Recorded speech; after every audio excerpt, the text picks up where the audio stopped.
introduction similar to the last panel, and I will definitely do my best to leave room for audience questions. And so we'll start with an introduction. Each one will introduce themselves. So Lenya, if you'd like to go first. Yeah, it'd be great with the slides. Perfect. And you can stand as well. I'll just sit. Well, thanks for having me. My name is Lenya Quinn-Davidson, and I'm the Area Fire Advisor for University of California Cooperative Extension for a 4-county region, Humboldt, Mendocino, Siskiyou, and Trinity. But I'm also the director of the Northern California Prescribed Fire Council. And prescribed fire is a big passion of mine and something I spend a lot of time working on. So they asked us to talk a little bit about our background and how we got into this. And I guess you could say I was born into it. I was born in Trinity County and in a small town called Hayfork. And I was actually born in the middle of a winter snowstorm. And our doctor got stuck in the snow and my dad delivered me. And as I was born, he said, "I think we'll call her Lenya."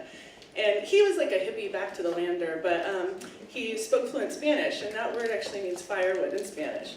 And I said, that's the one thing we need in this snowstorm, so along with the new baby. But the funny thing is that I actually grew up very afraid of fire, and Trinity County is very fire prone. It's about 80% public land, Forest Service land, and we have huge fires there all the time. And as a child, it was just one of the biggest things that I was scared of, was that our house would burn down, or that our town would burn down, or that our forest would be devastated by fire. And it was something I had nightmares about. It was like a big deal for me as a kid. And it wasn't until I went to college and started taking a lot of ecology classes that I realized how important fire is, and how so many of our iconic landscapes in California, pretty much all of them actually, and our most beloved landscapes are a product of fire. They're not just fire adapted, they're actually dependent on fire, and they were shaped through fire. And they literally would not exist without fire. So I just put some examples up here, some of my favorite systems: oak woodlands, our sequoia forests, our redwood forests, even our coast redwood forests are very fire adapted. And I think it's important for us to note that these are not just so-called natural fires, like lightning ignited fires. These are human fires that created these landscapes. And it's important for us to know that connection between people and fire that's very, very old connection and alive still today, not only through the work that Margo and Elizabeth and the other folks that have spoken this morning have talked about, but also through the connection we all have and that we can have. So a big part of my work is around empowerment and empowering people to use fire and to connect with it and to kind of take it out of the hands of the experts and bring it back down to the people and to landowners and to tribes and to ranchers and to all the people who need fire to persist, which I think is all of us. So there are kind of two main things I think that I'm most excited about in my work around empowerment, and one of them is really at the local level, empowering landowners and community members to use fire and to bring it back into their toolbox. So I'll talk about that during the panel. And then I also work kind of at 3 levels. So I work at the state level in a lot of policy and training, and so we'll also get a chance to talk about policy on this panel. And then I also work at the national level and do a lot of national level training. And one of the things I really like, one project I'm really excited about, is that I work on a training that's for women in fire. And we do a 2-week prescribed fire training every year that's really focused on women in fire careers and kind of addressing disempowerment at all levels, right? I mean, Margo, I think, really spoke to the disempowerment of tribes around fire, but I would say we're all disempowered. And the stuff that's happening in Butte County right now is a testament to that. It's scary and it's fearful, and we need to move beyond that to an area of hope, and we have a place and we have a role. So that's me.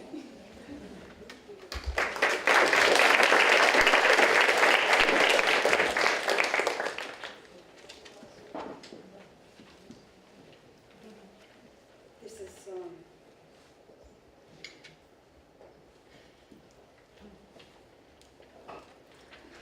this picture is near the upper river boundary of our reservation. It is where the Klamath and Trinity rivers converge. Our reservation is a mile on each side of the Klamath River.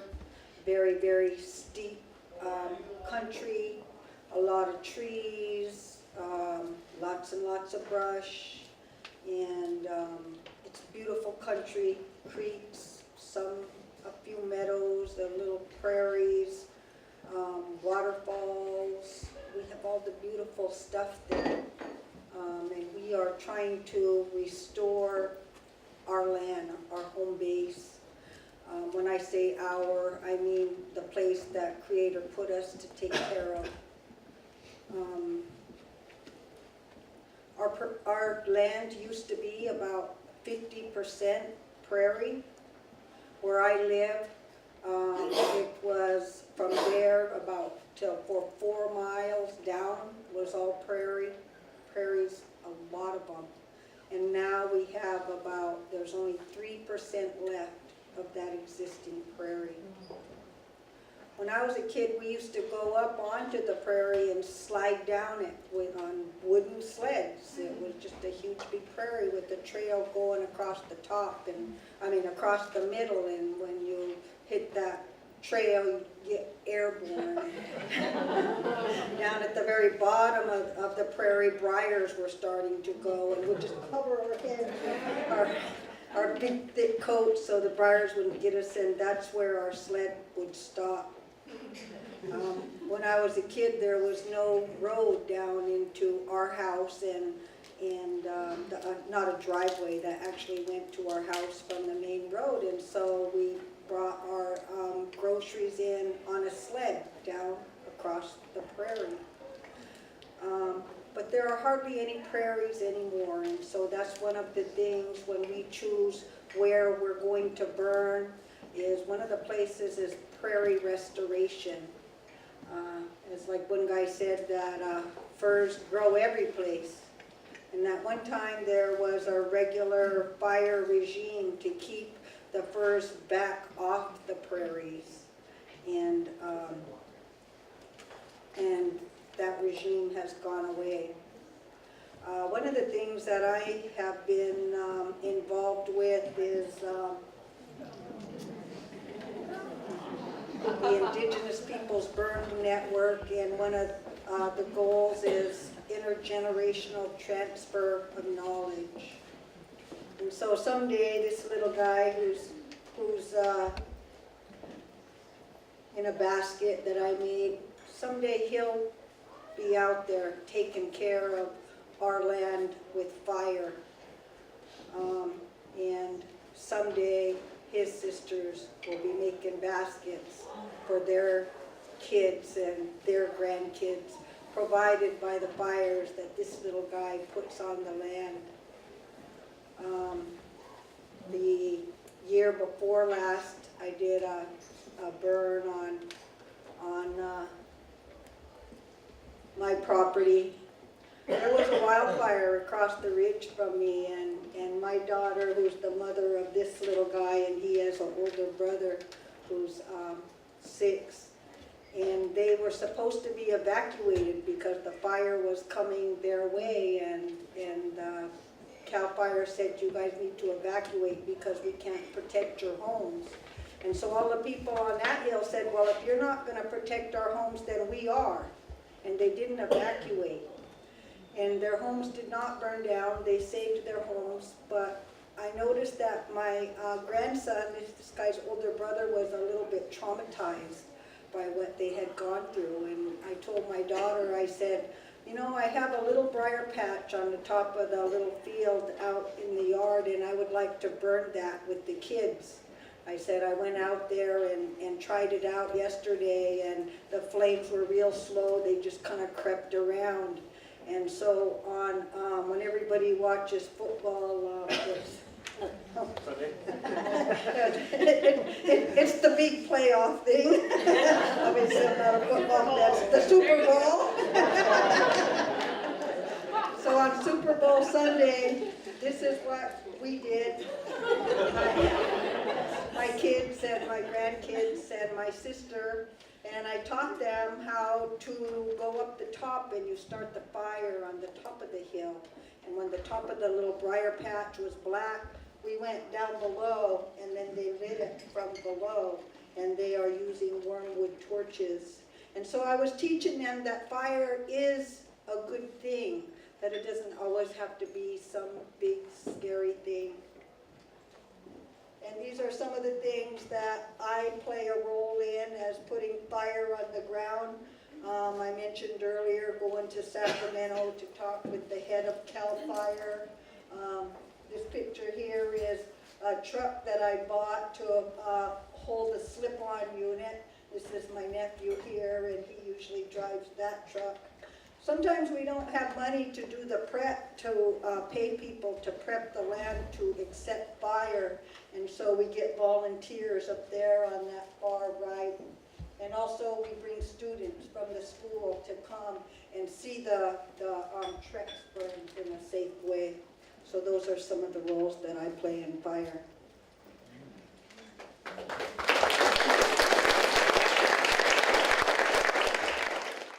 We're a very small group. There's a handful of us, literally, and as Margo said, we bring students out to work with us. We work with universities and grad students. They come to us and ask us if they can burn with us or work with us. And we've met some really amazing, talented young people who have knowledge from universities and such that we don't have. However, I have what is my family's knowledge. So I've been burning since I was 4 years old, without the greens and the yellows, by the way, and no shoes. So fire has always been a tool for our family. It's not something you play with. It's not something that you use negatively in any way possible. I'm teaching my 2-year-old granddaughter currently about gathering. She's learning to gather regalia for her dress. She's learning to gather materials for what will be her cap. She's learning to process huckleberries currently. I spent a whole day before I arrived down here gathering huckleberries in bags so that she could sit down and learn how to clean them.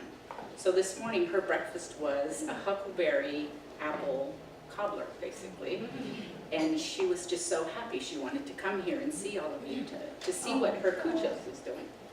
So this is a lifelong process for us. Everything we do is taught to us by our elders. This came from my grandfather to my father to me, and it will go to my granddaughter to burn. And to learn that land restoration is a huge piece of who we are. The Creator left us the responsibility of caring for this earth, and I take that seriously. It's a daily thing for me to want to burn. I have to control myself. I won't lie, I love fire. I don't fear it at all, and we don't raise our children to fear fire. We raise them to realize that this is their responsibility to care for this earth. Gathering our medicinal materials, our basket materials, our food sources, it's an important thing, and people have lost that connection to the land. So if you're able to work with your neighbors, work with your environment, work with wonderful people like we have here on this panels, you'll gain the knowledge that was lost to so many people because we live in a wui. We don't have the same connection to the land that our ancestors had.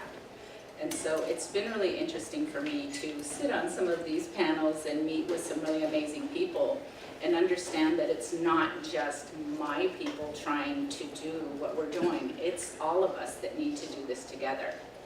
So we had a recent burn, which was really amazing. Unfortunately, Mother Nature decided she was going to rain on us during that week. However, we were able to get fire on the ground, training for a lot of our participants, and we had some really amazing cultural presentations, teaching the participants about the basket materials, the uses, why they need us as much as we need them. So that's my connection and my need to be here to talk to all of you, is to say, please, please look at your environment in a friendly manner and look at your neighbors in the same way, because we need each other.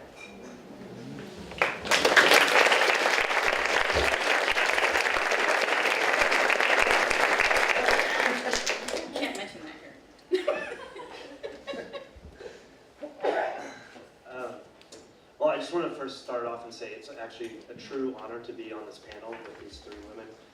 These are three of the most inspiring fire practitioners I've come across in my time. And so just thank you. And I also am going to apologize, I put way too many slides for 5 minutes. So some of them I'm going to fly through. Since we're starting off with how we came to these, to where we're at. My first fire was actually a bucket brigade. I was 8 years old in the little town of Canyon, California, in the Oakland Hills. I don't know how I ended up in the line, but passing buckets on a house that was burning. Second fire was October 19th, 1991, and it was the Oakland Hills firestorm. My hometown is in the Oakland Hills. It's a little 250-person town. And when our tiny little ranch that I was growing up on caught fire in a spot fire, we called the local fire department, and literally no one was there. Everyone was already on the main fire. So we went out as neighbors. I was 13. And as a young pyro, it was one of the best days of my life. Wet towels and shovels. I think I was wearing shorts, which is crazy. I wish I had a photo of that. So that was how I got into things, but the reason I'm showing this slide is, that's the fire break. That's Highway 1324. Didn't work. And sorry, Lenya, some of these are the same slides from yesterday. So I recently came across this East Bay Express article, which had essentially a whole, 1,000-word article on how in the 27 years since, not enough has been done. And so the question that really, and I think there is some truth to that, the question really is, well, what is doing enough? And one of the things I've noticed is that while fires are, of these large wildland fires, firestorms are brutal, like we're seeing right now in the Chico area with the campfire, is they do bring people together to look for solutions. And one of the things that we're finding with these just reoccurring brutal firestorms is that we're not being allowed to forget about it. There's really no chance of it at this point. So one of the things we're talking about doing is forming a Good Fire Alliance, which is inspired by the work that Lenya is doing with prescribed burn associations. Prescribed burn associations are common in the Midwest. Some have called it burning from the ground up. That's how common they are in Texas. This is a burn that was just last spring, just east of Santa Rosa, which is pretty impressive considering that it was just the spring after the firestorm there, the Tubbs fire. It's within the envelope of the Tubbs fire. This is an understory burn, which was, I kind of jokingly called it baby bouncies as far as burning, because it's surrounded by green grass. The fire really can't go anywhere, and we're burning all the dead down wood that's in the oak woodlands. This is a recent fuel break construction, people getting their hands dirty, getting a little experience, seeing what it takes to do that. This was one of the first work parties with the Good Fire Alliance. This is also east of Santa Rosa. This is a shaded fuel break that in my hometown in Canyon, we were inspired to start creating after the Tubbs fire. People were very worried, of course, with the fire situation, and I often get questions, well, what is a shaded fuel break? I think a better word for it would be a forested fire break, but basically where you're leaving the large trees to leave shade and beauty and habitat, and you're removing the ladder fuels and the brush and all the small stuff, and you can see the French broom on the left that hasn't been cleared because that's a property line. Now that neighbor got inspired and that's been cleared. Some of this, by the way, is going to be, I'm on a later panel, so there's going to be a little overlap, so sorry for that. This is another shaded fuel break over by Santa Rosa. You can see the black oak woodlands on the left. The same woods exist on the right-hand side of the photo because everyone's talking about Doug fir trees and how they can be a bully and really kind of come in and crowd out our oak woodlands. And essentially the Doug fir hasn't been removed on the right. So that gives you an idea of what is there. And if left to its own devices, that Doug fir, those trees will actually shade out the oaks and eventually kill them. But you can guess which one is a more fire-prone landscape. And I also just want to say too, probably the number one takeaway is that in this landscape, we don't really get much lighting. Yet everyone talks about how this is a fire-adapted landscape, which is true, fire-resilient. We have all these serotinous plants that need fire. The oak trees are a middle succession. the coastal prairie is an early succession. Fire is what keeps them. Well, it's the people burning, it's the cultural burning. So that's the part that we have to bring back. Community brush clearing day in Canyon. And then we're using prescribed herbivory to come through afterwards to try to maintain those cleared areas. We like to call it the mobile goat strike force. Getting everyone involved. And so some of the things, I work for Audubon Canyon Ranch in the Fire Forward program, and so we're looking to start a Bay Area Prescribed Fire Council. Has a great acronym, BARF. And we're working with the Central Coast Prescribed Fire Council and Joe and others, and Price and Abram and others, to get a Bay Area Trucks, which is a training opportunity. So we're going to be putting on trainings soon in the North Bay, so if people are interested in actually getting some training, they can do that. Here's a contact if you're interested. And I'll also just say with the Prescribed Fire, or the Good Fire Alliance, we're going to be doing trainings with that, work parties, work days. So that's a good way for people to, if you are local in the North Bay, to get connected, get involved. Thank you. So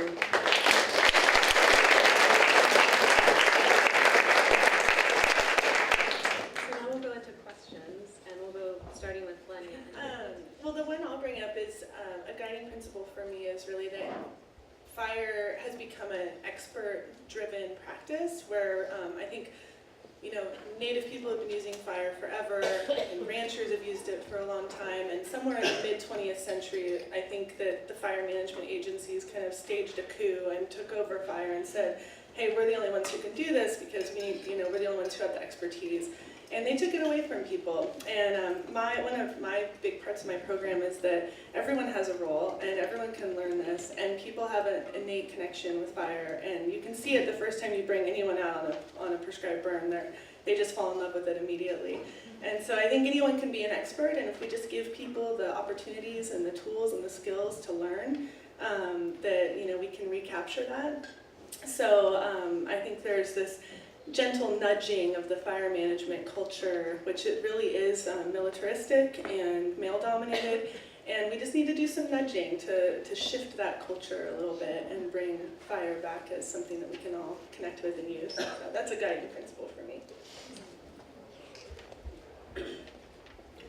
My guiding principle is to do everything within my power to get back the right to use fire.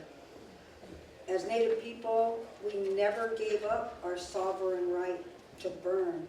Nowhere in any paperwork does it say that we have ceded our right to put fire on the ground. And so my guiding principle is not only to do everything within my power, but also within the power of the people I know and the people I have yet to meet, to educate them about the benefits, and so that they can do everything within their power to bring the right to use fire back to the people. I'm going to have to say exactly the same thing that Margo just said. It is our responsibility, as what my grandfather would have said, as true human beings, to care for our environment. And I love working with young people, and Margo works with the school system. She brings out young students.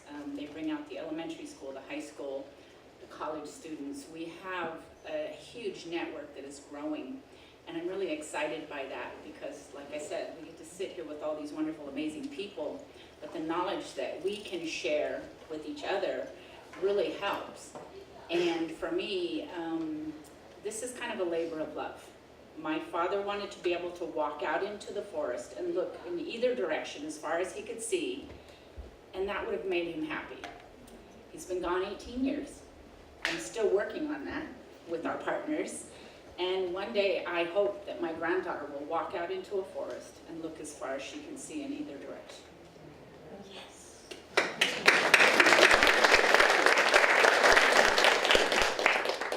I feel like as the white male on the panel, I should just leave it at that.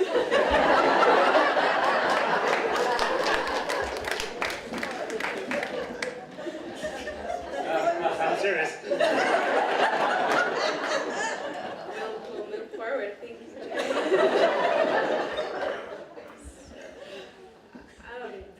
two on the panel. I was thinking it could be Lenya and Margo or Elizabeth and Jared chime in too if this feels like you could narrate to this question of how have the policies changed over the years in California? I started to speak to this, Lenya, related to burning, and you could, name consequence to that, and then also, I'm really interested in your response and going a little more into the response to these suppression policies and what you've been doing in that way. Okay, great. Yeah, so I do work on a lot of fire-related policy, mostly through that venue, the Northern California Prescribed Fire Council, that formed in 2009, and it's kind of an interagency slash NGO slash tribal group where we work together to address issues that face prescribed fire. And so early on, we identified that that there really was a cultural issue around fire, but also some major policy issues. And we spent the first 5 years with that group just convening, having meetings, we used to have 2 meetings a year in different parts of the North State. Now we have 1, but bringing together first 50 people, and then it was 80 people, and then it was 150 people, and now we have meetings where we have 200 to 250 people coming together from all different walks of life and really getting behind prescribed fire and saying this is something that's important and needs to be happening. And the cool thing that happened, I'd say one of the most major things that's happened has really been a shift in CAL FIRE and their culture around prescribed fire. And that has come in large part through their director, a man named Ken Pimlott, who's actually a really wonderful man. I really like him. Margo and I have both interacted with him a lot over the years. And he decided to change the direction of that agency and try to bring prescribed fire to the forefront. A lot of CAL FIRE directors have historically come from law enforcement backgrounds, and he actually comes from a natural resource background and has prescribed fire experience. So he's done a lot as an individual, and he's retiring at the beginning of next month, which I'm sad about, but he's done a lot as an individual to shift the direction of the agency and to invest more in prescribed fire. And so kudos to him, because he's really done a lot. The last couple of years and these major wildfires that we've been having have also done a lot. And in 2018, there were about 11 bills in the state assembly and the state senate that addressed fire and incorporated prescribed fire to some extent, which was pretty impressive. I mean, that's the most we've ever seen, I think. Just a surge of interest from our assembly members and our Congress, our Congress people in the Senate as well. So there were 3 major bills that came out of that round that were signed by the governor at the end of September that explicitly addressed prescribed fire. One of them was Senate Bill 901, which allotted $200 million per year for the next 5 years for fuels-related issues, including prescribed fire. So that money will be administered by CAL FIRE, but it'll be really in the form of grants to local organizations that are working on these issues. So that's really cool. And it's $1 billion over 5 years, investing just in fuels. Another one was Senate Bill 1260, which was all about prescribed fire and establishes that CAL FIRE needs to form a certified burner program in California, which is a huge deal and could have some major good implications for all of us who work in this, especially for helping people get insurance and cover liability for prescribed fire. There are also some other neat things. So if you have a minute, look up Senate Bill 1260. It's all about prescribed fire and it's signed into law. Another one is Assembly Bill 2091, and that one addresses insurance for prescribed fire and says the state needs to develop some kind of state-backed insurance pool for people who are doing burning. So another huge, these are major things. We had brought up the idea of doing a certified burner program about 5 years ago, and CAL FIRE said, yeah, that would be cool, because other states have it, but I don't think we want to do that in California. That's just not the kind of thing that is a priority in California. And now it's signed into law, and they're charged with administering it. So we're seeing huge policy progress, and it's really due to this community of practitioners who have come together over the last 9 years and advocated for prescribed fire. Quick story. Yesterday, Lenya and I were talking on a panel of the CAL FIRE. I guess he's a chief. He got up and said that he was channeling his inner Humboldt, which essentially I think meant Lenya. Yeah. It was impressive. It's like, what does that mean? Yeah. It could mean different things to different people. Also at that talk was the Bay Area air quality board representative, and it was an interesting conversation because we're talking about air quality, prescribed fire, and the problems, and you can kind of feel some hostility in the crowd, feeling like, we need to be burning. And at the same time, we're all breathing this horrible air from, this massive wildfire. It's just an irony that's hard to miss. Late 1800s, early 1900s, Native people were shot for trying to take care of the land with fire. In the early 1900s, the law became that if you were caught starting a fire, that then you would go to prison. And so that law exists today. Hands-off management of lands and fire suppression policies have resulted in these massive fires that we're all dealing with. Our response to that is to learn from our neighboring tribe, the Childress and Lenya, who has been working with the system for several years in trying to change the system.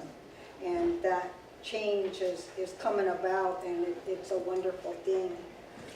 Our response has been to try to help educate people about the necessity for fire, and that fire is good, that it can be good.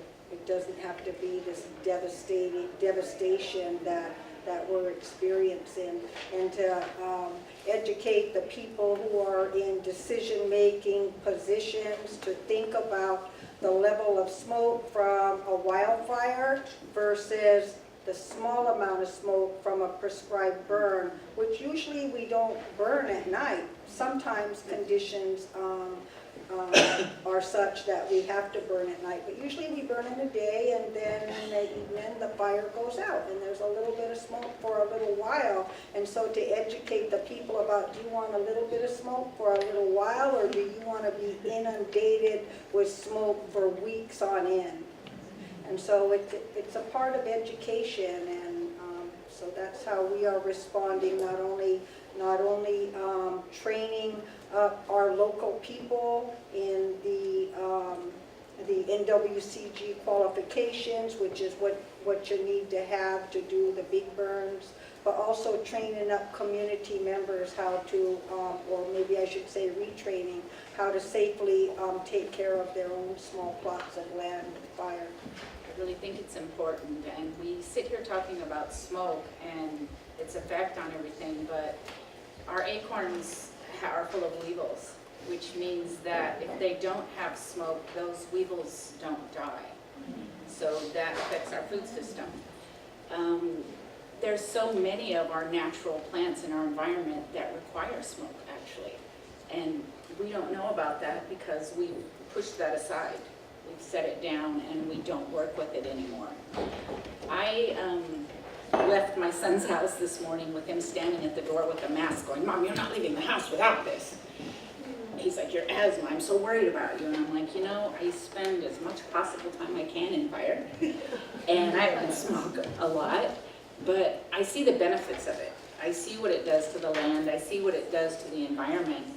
And yes, it is scary. Yes, it is frightening, but it is a necessary piece of our evolution as human beings. If you're interested in the policy aspect, we're going to be having a Barrier Prescribed Fire Council first meeting in the East Bay on, I think it's the 21st. But if you're interested, you can talk to me afterwards, and I can give you the details and get involved. And then also with the Good Fire Alliance, we have a Facebook page. It's also early on with that organization, and we'll be posting things there too. So you can stay involved that way if you're interested. What he's referring to is in the last year in Humboldt County, we formed the first prescribed burn association west of the Rockies. And what it is a landowner cooperative and community member cooperative where we get together and burn together. And we involve local volunteer fire departments, and CAL FIRE has issued permits, but we do not, it's not led by or dependent on agencies. It's really landowner led. And so in the last year, we've burned about 800 acres with that group, and we've raised a lot of grant funding for equipment and training, and I think one of the neatest things, well, there are two neat things about it. One is that we've done all kinds of different burns. So we've done burns for fuels treatments around homes. We've done burns to deal with invasive grasses like Medusa head. We've done burns to deal with coyote brush encroachment into coastal rangelands and prairies.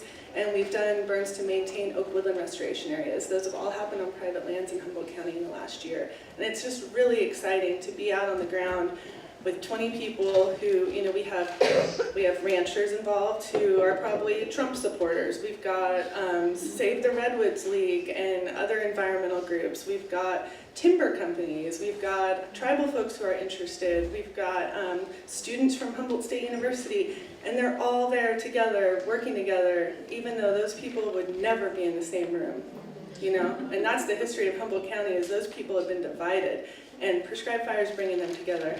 And it's awesome, and it's the most exciting thing that I've got going on in my life.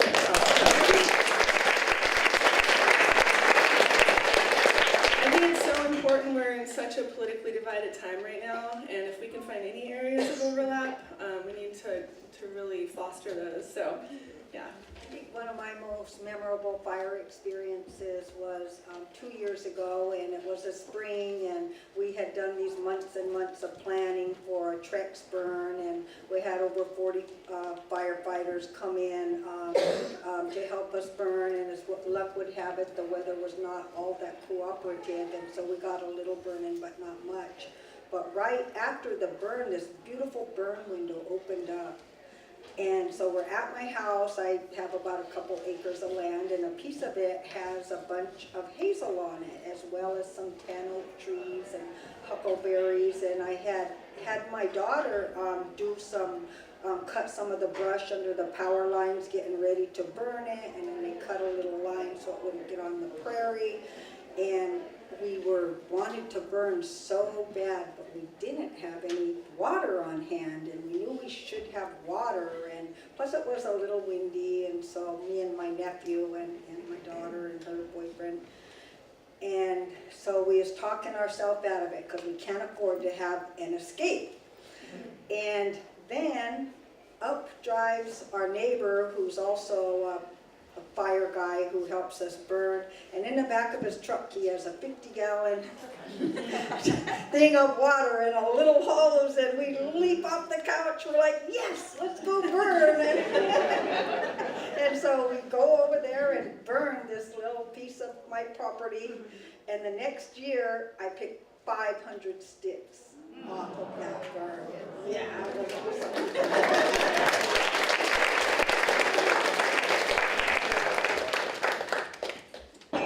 Along those same lines, one of my favorite burns we did was a spring burn, and we were kind of concerned a little bit about, you know, once all the fire crews leave and everything, what's going to happen, you know, if we have an escape, what are we going to do?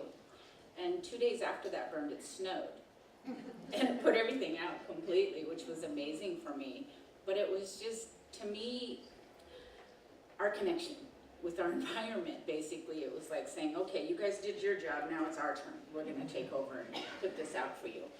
So I really, like I said before, enjoy fire. I enjoy what we do. I enjoy the training pieces.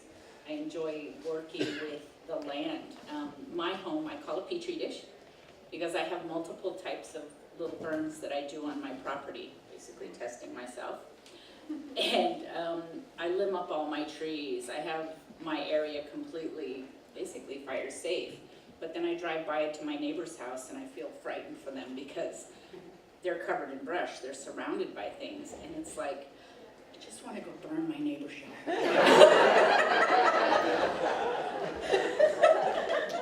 I'm a huge fan of Prairie, coastal Prairie, and this past October I had the pleasure of getting to burn with these two ladies on their traditional lands, and the burn that they did last day of the treks was one of the more inspiring ones, using the traditional mugwort sticks and with prayer, and it just felt like the missing ingredient, at least from my perspective, of what's been missing from prescribed fire so far in California and in our culture. So thank you. And then the other thing that I do want to say, just because this is Fibershed, is animals, like Joe was saying, and fire are very connected and adapted. This is a tule elk on my arm tattooed here. The history of burning followed by grazing is an old one. There's a lot of studies that also show that livestock will follow, without any fencing, they'll basically camp out in the area that burnt because there's a higher protein content. So in areas like coastal prairie where, say, coyote brush and scrub has come in and invaded those areas, fire is a really useful tool to try to reopen that, and then animals will help maintain that and also get the benefits of that regrowth.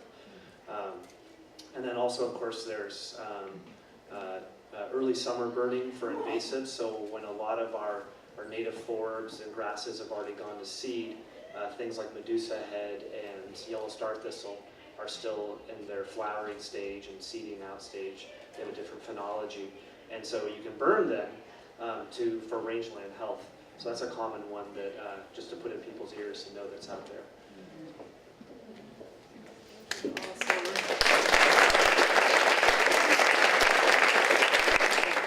The best combination would be some thinning followed by prescribed fire.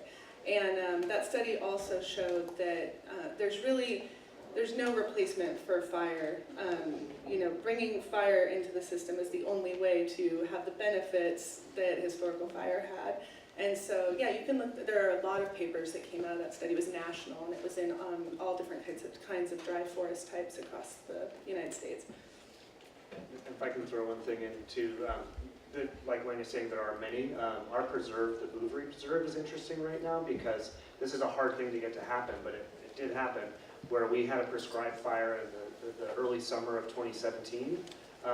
This is in the Sonoma Valley. I think about 30 acres, actually maybe that's to make 20-ish. She knows better than I do. For the reason of medusa head, to try to limit its invasion, but also to promote the native plants there. And then in 2017, in the fall, October, we had the Nuns Fire burn the whole preserve with a hot fire. The prescribed fire area, since it was lacking fuel, essentially didn't burn. So we have a pretty good comparative, and thankfully our resident fire ecologist was able to do some plant surveys comparing those, and right now that data actually hasn't been really looked at, and that's something that needs to happen. Any graduate students out there? And, but it will happen.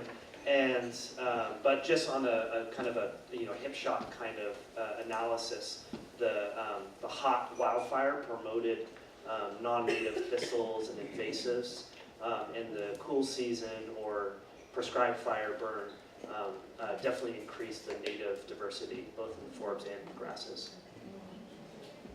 Thank you. And so, Carrie?